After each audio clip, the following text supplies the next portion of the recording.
madumi, Ba na. nakakaligo ng maayos. Pero yun, ayun natin siya rito at mabilisan.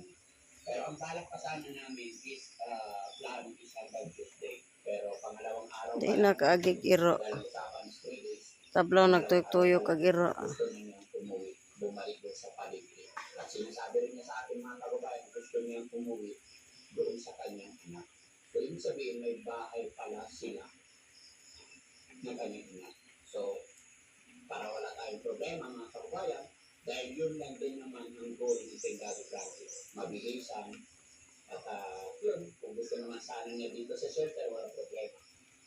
Pero gusto na daw po niya umuwi kaya ngayon, iahatid natin para di tayo magka-problema kasi hindi naman natin hawak kanilang kaisipan. Pag hindi kami papayag, baka mamaya umalis. So, mas malaking problema. So, Nay, Remy, okay ka na? Sigurado ka na, uwi na tayo? Saan tayo babalik? Andun sa bayan. Sa bayan.